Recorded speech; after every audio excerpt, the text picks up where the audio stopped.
السلام عليكم ورحمة الله وبركاته أصدقائي الكرام، أينما كنتم. موضوع مهم جدا وهو موضوع مصطفى المؤمري. كثير من الناس أنتم في السوشيال ميديا ليش ما تتكلموش عن هذا الرجل؟ هذا هو يمني، ليه ما تتكلم؟ مصطفى المؤمري وجهة سلبية وجهة إيجابية.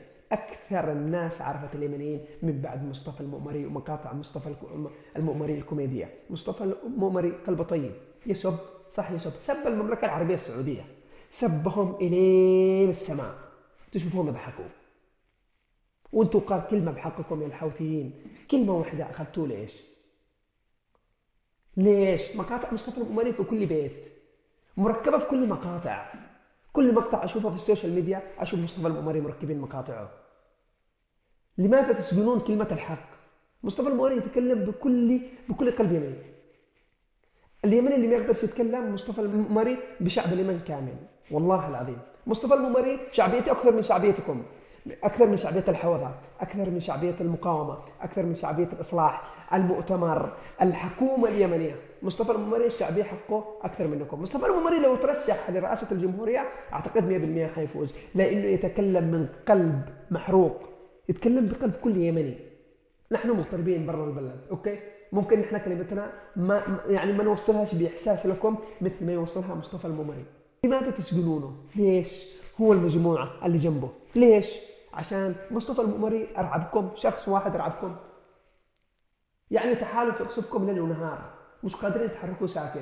مصطفى المؤمري حبستوه علشان كلمة، قال كلمة حق. شعب جاوع، احنا جاوعين، نبغى نزور أهلنا في اليمن، مش قادرين نوصل لهم من الظلم والفساد، ما نقدر نسافر. ليش؟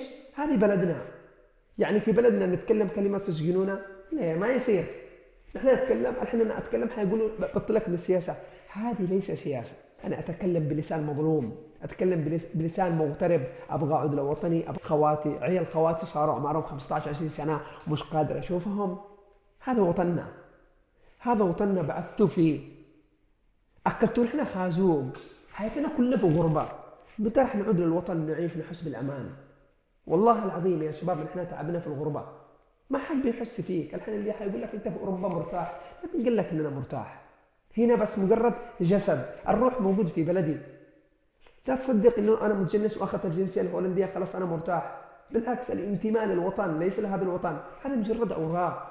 نحن وطننا عشنا وتربينا وترعرعنا فيه، هنا مصلحة، أجينا ناخذ أوراق عشان نترزق الله، عشان نقدر نمشي، عشان نتخارج منكم، نتخارج من أعمالكم اللي تسووها في المجتمع هذا المسكين. نحن مجتمع ضعيف، مجتمع نمشي مع الموجة، فصحصحوا وطلعوا الرجال، خلوا يترزق الله على أسرته وعلى ناسه وعلى أهله. اللي صاير في مصطفى المؤمري لا يرضى الله ولا رسوله. يخليه يتكلم، سب السعودية من الربع ريال ويضحكوا. انتم مين عشان تاخذوا الرجال؟ اللي حيقول لي انت تتكلم بالسياسة بدي راح معك سبورت، اوكي؟ انا اتكلم بكل لسان مظلوم، اليوم هذه انا تكلمت بكل لسان مظلوم. حتقول لي انت برا وتحرض، انا ما حرضتش، هذا مش تحريض، هذا انتم ظلمتوا الشخص ودخلتوه، حتى لو تكلم بحقكم، حتى لو قال اي كلمه بحقكم، ما قال شيء غلط. كل اتكلم باسم المجتمع اليمني كامل، بحكومه عفاش، اتكلم بحكومتكم، اتكلم بحكومه عبد ربه، اتكلم رشد العليمي، اتكلم. ليش ما زعلوا؟ ليش انتم اخذتوه؟ عشان قال كلمه. دائما اذن السارق تطن مثل ما يقولوا، ما يزعل الا شخص سوى الشيء. فاذا زعلتم انتم واخذتوه يعني انتم غلطانين، انتم مسوين هذا الشيء وخايفين فاخذتوه وحطيتوه. ارعبكم مصطفى المؤمري، والله العظيم اقسم بالله اذا ما تفكوا مصطفى المؤمري يدخل له حر طليق يرجع للمقاطع حقه، العالم كله تنتظر مصطفى المؤمري. واللي ما يتكلم عن هذا الشخص فهو نابل، فهو جبان.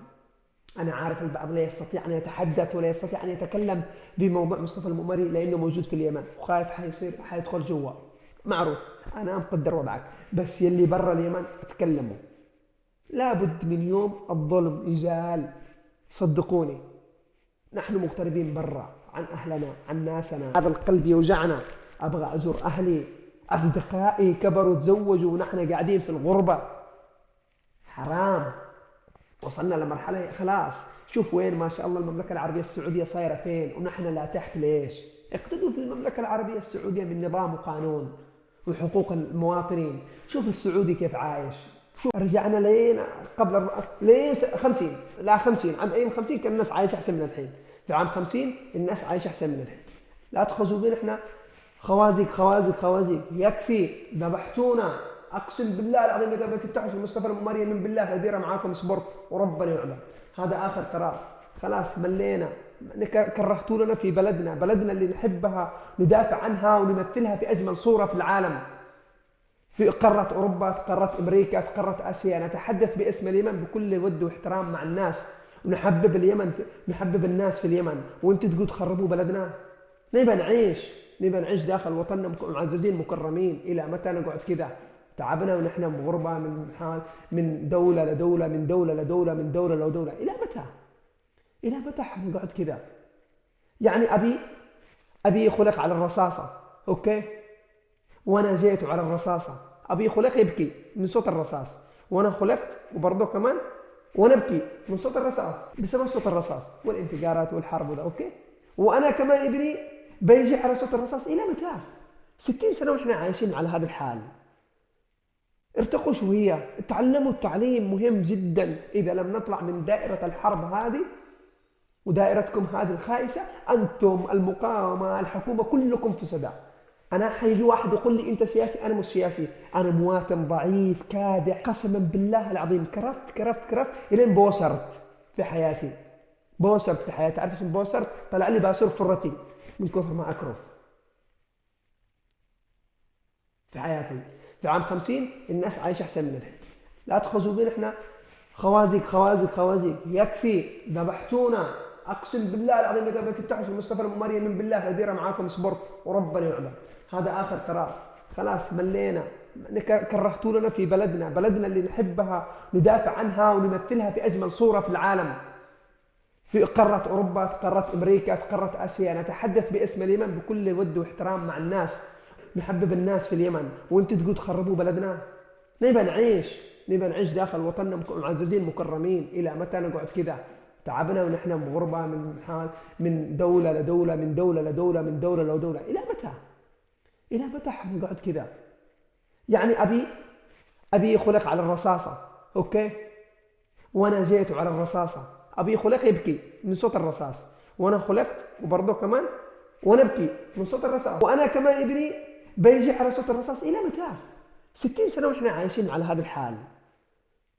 ارتقوا شويه، تعلموا. التعليم مهم جدا. اذا لم نطلع من دائره الحرب هذه ودائرتكم هذه الخائسه، انتم المقاومه الحكومه كلكم في صدى. انا حيجي واحد يقول لي انت سياسي، انا مش سياسي، انا مواطن ضعيف كادح. قسما بالله العظيم كرفت الين بوسرت في حياتي. عارف ايش بوسرت؟ طلع لي باسور فرتي من كثر ما اكرف في حياتي. فلا تجي تقول لي انت رجل سياسي هارب، ابوك مسؤول. ابويا مات من الظلم، والله العظيم مات من قهر، والله العظيم كاب سرطان ومات. والسبب الوضع اللي في اليمن مش قادرين نعالجه.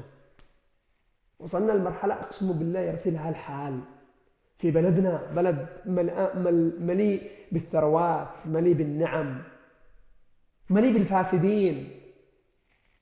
اقسم بالله اتكلم وانا قد انا ببكي من كثر ما انا زعلان. هيا بالله عليك، انا عمري 27 سنه مش قادر اسافر بلدي.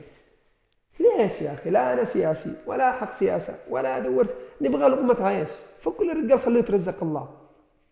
اذا استمرتوا على قمع هذول الناس فانتم عادتوا المجتمع كامل.